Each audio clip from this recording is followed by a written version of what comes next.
আসসালামু আলাইকুম। আমি শাপলা খাতুন ভিতরে বাইরে গ্রন্থে মুক্তিযুদ্ধ পাঠ থেকে পড়ে শোনাচ্ছি। মানুষ ও মাতৃভূমির স্বাধীনতার জন্য যুদ্ধ করবে এবং এই অধিকার তাদের রয়েছে। পরবর্তী সময়ে আওয়ামী লীগের কর্মী সমর্থক ছাড়াও নানা রাজনৈতিক দল ও গোষ্ঠীর লোক এবং অরাজনৈতিক ব্যক্তিরাও মুক্তিবাহিনীতে যোগ দেয়। এভাবে দেশের সব দল ও মতের মানুষের অংশগ্রহণে আমরা পাকিস্তানকে দ্রুত পরাস্ত করতে পেরেছিলাম। যে কোনো কাজের জন্য মোটিভেশন ও উদ্বুদ্ধকরণ বা পেশনা ও প্রণোদনা দরকার।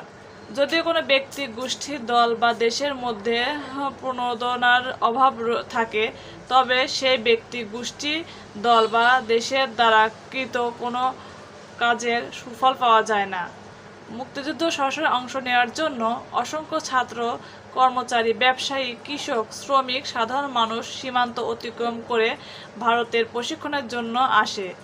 যুদ্ধক্ষেত্রে নেওয়ার আগে এসব যোদ্ধার দৃষ্টিভঙ্গি ও মানসিকতা সঠিকভাবে তৈরি করে নেওয়ার একান্ত প্রয়োজন ছিল। রণাঙ্গনে যদিও কোনো ব্যক্তির দেশপ্রেম, আত্মমর্যাদা, সহমর্মিতা, সহনশীলতা, ধৈর্য ইত্যাদি গুণাবলী সঠিক পরিমাণে না থাকে, তাহলে সেই ব্যক্তির কাছ থেকে যুদ্ধ ভালো কোনো ফল আশা করা যায় না। তাই মুক্তিযুদ্ধের প্রণোদনাকে বিশেষভাবে গুরুত্ব দেওয়া হয়। ইথুন ক্যাম্পের যুবকদের মানসিক সঠিকভাবে তৈরি করার লক্ষ্যে বাংলাদেশ সরকারের পক্ষ থেকে একটি প্রণোদনা টিম গঠন করা হয়। বিভিন্ন ক্যাম্প থেকে যুবকদের প্রশিক্ষণে পাঠানোর আগে তাদের মনোবল বাড়ানোর জন্য প্রচারপত্র তৈরি করা হয়, যাতে তারা আরও বেশি অনুপ্রাণিত হয়ে যুদ্ধের বলিষ্ঠ ভূমিকা রাখতে পারে। তবে এই মহৎ কাজটি করতে গিয়ে একটি বড় ধরনের ভুল হয়, যেখানে দল ও মতের ঊর্ধ্বে একজন যোগ্য, দক্ষ এবং প্রশিক্ষিত সামরিক, পুলিশ বাহিনীর সদস্য বা ডাক্তার, ইঞ্জিনিয়ারদের নিয়োগ দেওয়া উচিত ছিল। সেখানে তা না করে শুধু দলীয় বিবেচনায় প্রণোদনার প্রশিক্ষণ নিয়োগ দেওয়া হয়। এসব প্রশিক্ষণের সিংহভাগই ছিলেন আওয়ামী লীগের নেতা। অধিকাংশ ক্ষেত্রে এসব নেতা রণাঙ্গনে প্রণোদনা প্রদানের যোগ্যতা ও গুণাবলীর যথেষ্ট অভাব ছিল। এই নেতারা এই কাজে কোনো শ্রম দিতেন না এবং নতুন যোদ্ধাদের সুন্দরভাবে উদ্বুদ্ধ বা মোটিভেশন করতেন না। তাই নতুন যোদ্ধারা প্রণোদনার দিক দিয়ে যুদ্ধের উপযোগী হতো না। আমার দৃষ্টিতে সঠিকভাবে প্রণোদনার কাজটি প্রায় হয়নি বললেই চলে। তবে যুদ্ধের শেষের দিকে প্রণোদনার জন্য যোগ্য ব্যক্তিদের নিয়োজিত করা হয়েছিল।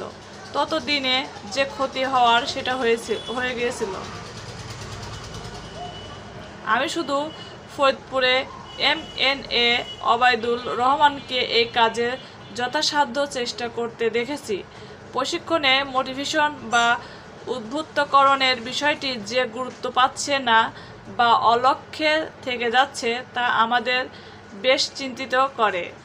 সেপ্টেম্বর মাসের শেষের দিকে মুক্তিযুদ্ধের সার্বিক বিষয় নিয়ে সদর দপ্তরে একটি পজিশন পেপার লেখা হয়। তাতে এই উদ্বুদ্ধকরণের বিষয়টি প্রতিফলিত হয়। নিচে আমি এই প্রতিবেদনের কিছু অংশ তুলে ধরলাম। জুলাই মাস থেকে গেরিলা প্রশিক্ষণের প্রবেশিত সংখ্যা 5,000 থেকে 8,000 এবং আগস্টে 8,000 থেকে 12,000-এ বৃদ্ধি করা হয়। বর্তমানে প্রতি 3 সপ্তাহে 20,000-এরও প্রশিক্ষণ দেওয়া হচ্ছে। এই বিশাল পরিমাণ গেরিলা ভর্তির কারণে তাদের আনুগত্য, সাহস ও আত্মোৎসর্গের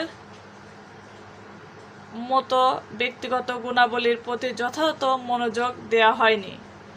এটি কাকতালীয় যে কিছু পরিমাণ ছেলে প্রয়োজনীয় মানসম্পন্ন, ফলে রিক্রুটদের অধিকাংশ হয় প্রণোদিত নয় অথবা গেরিলা হওয়ার যোগ্যতা নেই।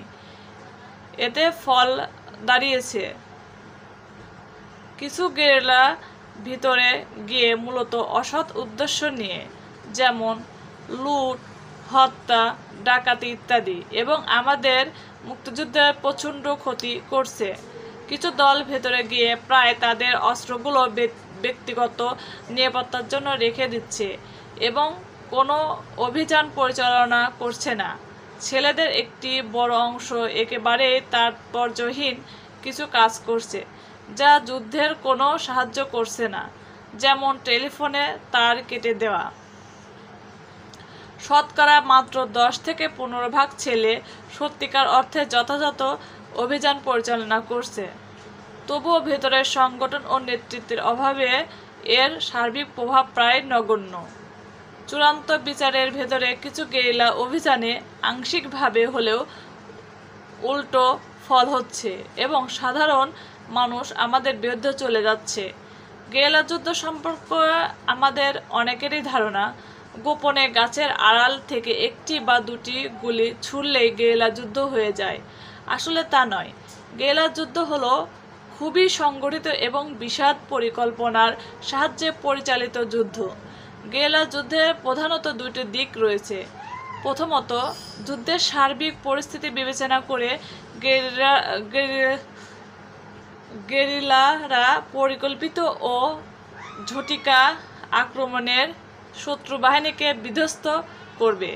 দ্বিতীয়ত, গেরিলাদের মূল লক্ষ্যবস্তু থেকে শত্রুর দৃষ্টি অন্যদিকে ব্যস্ত রাখবে।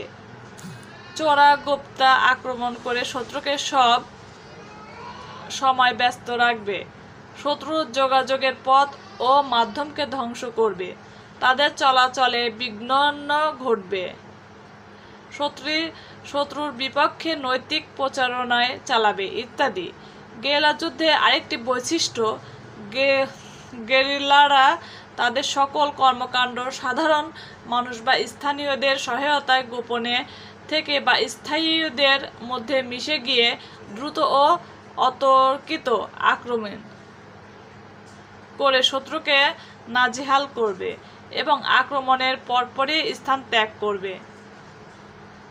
গেরিলা যুদ্ধ হলো একটি বুদ্ধিদীপ্ত কৌশল। যুদ্ধের ময়দানে গেলাম, কয়েকটি গুলি ফোটালাম আর ফিরে এলাম, এটাকে যুদ্ধ বলা যায় না। শত্রুকে ঘায়েল করাই হলো যুদ্ধের প্রধান উদ্দেশ্য।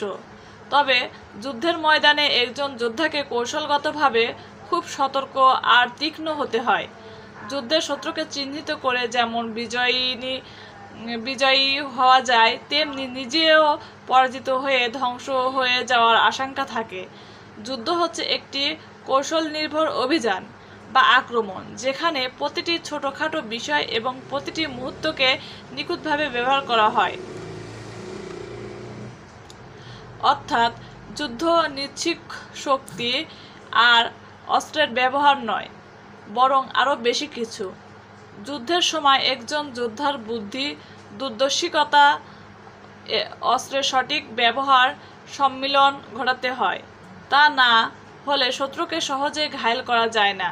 গেরিলা যুদ্ধে যোদ্ধাদের অনেক কিছু লক্ষ্য রাখতে হয়, যেমন তিলের ডিপো যদি আক্রমণের লক্ষ্যবস্তু হয়, তাহলে ওই তিলের ডিপোতে একজন সৈন্য পাহারা দিচ্ছে। ডিপোটি কী পরিমাণ মজবুত, এটাকে আগুন ধরিয়ে দেওয়া সহজ কিনা, একে ধ্বংস করতে গেলে আমরা শত্রুর কাছে ধরা পড়ব কিনা ইত্যাদি। সফল অভিযান পরিচালনার জন্য এসব তথ্য গেরিলাদের বিস্তারিতভাবে জানতে হয়। যুদ্ধের প্রাথমিক অবস্থায় প্রশিক্ষণ ও অভিযানের বিষয়ে ভারতীয় বিএসএফ সব ধরনের সমন্বয় সাধন করত। মুক্তিযুদ্ধের যথাযথভাবে পরিকল্পনা না করলেই গেরিলাদের অভিযান পাঠানো হতো। অনেক সময় অভিযান শুরু হওয়ার আগেই তারা ধরা পড়ে যেত। মুক্তিযুদ্ধের প্রথম দিকে গেরিলা অভিযানের জন্য প্রয়োজনীয় অস্ত্র ও সরঞ্জামাদি যে পরিমাণ দরকার হতো তা ভারতীয় কাছ থেকে পাওয়া যেত না। আমার মনে পড়ে, অভিযানের জন্য প্রয়োজনীয় অস্ত্র ও সরঞ্জামের 20-25% বেশি ভারত থেকে পাওয়া যেত না। দর্শক বন্ধু, এতক্ষণ ভিডিওটি দেখার জন্য আপনাদের ধন্যবাদ।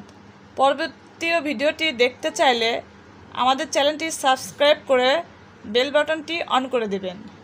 ভিডিওটি ভালো লাগলে লাইক করে দিবেন এবং ভিডিওটি কেমন হলো তা কমেন্ট বক্সে জানাবেন।